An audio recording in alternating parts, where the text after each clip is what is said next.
relação a essa questão, né? Se quando o filho ali está sendo, levando tanta bagagem, né, com relação a coisas negativas do pai ou da mãe, se depois passando para a adolescência, depois da fase adulta, como que essa criança, esse filho, né, porque ele já deixou de ser criança, passou a ser adolescente, depois adulto, como que ele pode se proceder com tanta coisa negativa que ele recebeu? O Faria, é o que nós estamos vendo hoje aí nas páginas policiais, tá? Porque geralmente quando há esse tipo de problema de alienação, porque geralmente a guarda fica com a mãe, tá? Geralmente. Então o que acontece? É falando mal do pai toda hora, seu pai não valia nada, que trem, o que acontece? Ela descaracteriza toda aquela autoridade que o pai poderia ter para poder fazer o quê? Para servir de teto para aquela criança. Ela saber até onde ela pode chegar. Então quando um dos pais, por exemplo, no caso a mãe, por exemplo, ela fala mal do pai para a criança, o que acontece? Aquela criança ela perde aquele parâmetro de autoridade que o pai representa, tá certo? E aí o que acontece? A partir de uma certa idade, lá pelos 11 anos, já começa essa criança a dar trabalho na escola.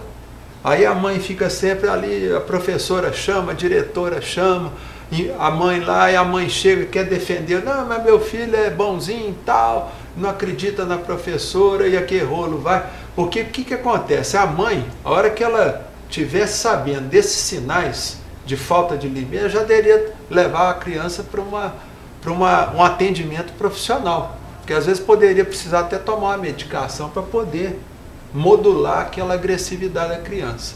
Então o que acontece? Na maioria dos casos não tem acontecido isso. E quem sofre são os professores lá na escola. É filho dando facada, é criança dando facada em professor, dando murro, batendo no outro colega, que é a confusão toda. E aí o que você acha, Faria? Aquela criança vai crescer, ela não vai ter o quê? Noção de autoridade. Quer dizer, polícia para ela, autoridade, juiz, isso aí não vale nada. Você está entendendo? E aí a criança ali, ela já vai logo emanando ali, ó, junto com outras pessoas, outros jovens iguais. Aí eles falam assim, gente, nós estamos precisando de dinheiro, como é que a gente faz? Ah, tem ali um banco, vamos assaltar aquele banco, vamos estourar um caixa eletrônico, que é o que está acontecendo. Ó, vamos ali no sinaleiro lá, que é meio parado, e vamos lá assaltar os carros que estão parados. Aí revólver. Não, revólver a gente consegue. E aí por aí vai. É o que a gente está vendo aí nesse mundo, essa violência crescendo. Por quê? Porque as pessoas que estão entrando nessa área da violência, Faria, elas não têm noção da autoridade paterna.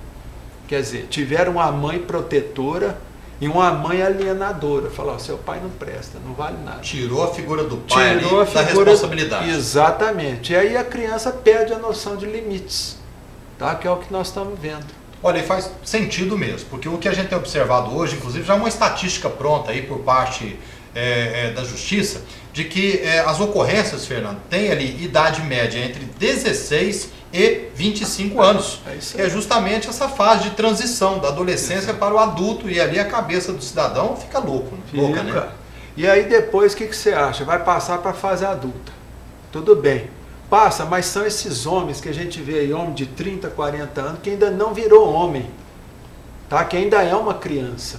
Porque para você se tornar um homem, você precisa passar por uma determinada fase, tá certo? Você tem que saber, tem que parar, não, eu vou começar a trabalhar, vou sair de casa, tá? Mas a maioria não, o que está acontecendo, os filhos vão ficar na casa dos pais, quer dizer, eles não conseguem virar homem.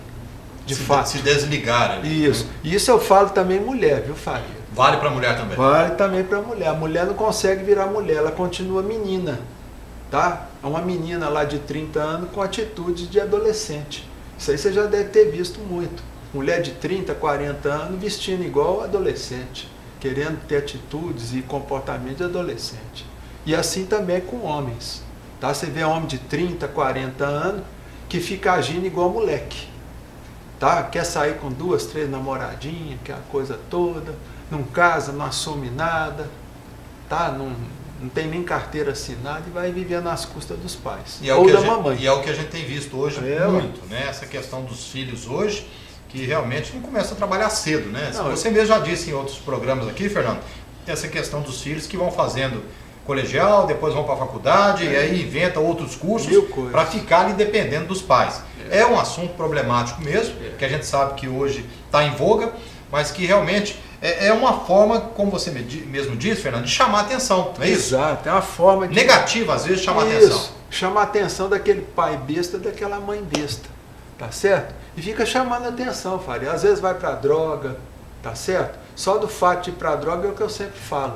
Tem mãe muitas vezes que me procura, meu filho mexendo com droga e tal. Depois que ela me conta, eu já falo, minha senhora, seu filho está mexendo com droga porque ele tem uma droga de mãe e uma droga de pai. Tá certo? E aí vai mexer com a droga, porque pelo menos a droga não fala. E leva um susto, Fernando, mas porque às vezes as pessoas não gostam de ouvir a verdade. Não. Aí quando você é um profissional, a pessoa tem que falar. Exatamente, aí você é um profissional, a pessoa te procura. Quando ouve uma frase dessa, a pessoa dá um passo atrás. Assusta. Dá um passo atrás, mas às vezes ela acorda para a vida, finalmente. E aí vai falar, poxa, realmente ele tem razão. Porque, você entendeu? Porque não tem motivo a criança procurar droga. Ela vai procurar droga quando ela não vê entre os pais o apoio que precisa. Que é igual eu tive. E dá para fazer esse paralelo, Fernando, por exemplo, dos pais unidos tratando ali aquele filho com os pais separados tratando o filho, ou seja, na mesma situação. Isso. Aí dá para perceber realmente que quando está junto é outra rotina. Quando a gente vê uma família sintônica, olha bem o que eu estou falando, tem a família distônica e a família sintônica, quer dizer, a família harmônica e a família desarmônica. Antigamente, Faria, a regra eram famílias harmônicas. As famílias desarmônicas, elas eram uma exceção à regra. Hoje não. Hoje o que nós estamos vendo é o quê? Depois da década de 70, 80, 90, o que a gente tem visto que a grande regra são famílias desarmônicas ou famílias distônicas. Quer dizer, a grande exceção agora viraram as famílias harmônicas. E a gente vê, por exemplo, quando a família é harmônica, o pai é legal, a mãe é legal, eles têm uma vida em comum, positiva, os filhos saem tudo equilibrado. Tá? Estão lá trabalhando, fazendo faculdade, trabalhando ao mesmo tempo que estão fazendo faculdade, isso que é o certo. Não tem problema nenhum, não mexe com droga. Bom, problema todo mundo tem, né? Você entendeu? Mas ali, aquele tratamento do filho... Mas é uma coisa mais harmônica. Sim. É aquela família que a gente via, o povo assim, o sujeito de 40, 50 anos, eles viam, no meu tempo era assim. Mas não é, porque no seu tempo, meu amigo, tinha um pai que mandava e os filhos que obedeciam. Hoje você não vê isso mais. E um lar que inclusive na sua filha, na sua família. Você pode ver que hoje, por exemplo, você está aí com 50 anos, você não manda mais em casa. Antigamente mandava. E isso faz uma falta muito grande, uma diferença muito grande na família. No crescimento do jovem. Bom, a gente vai...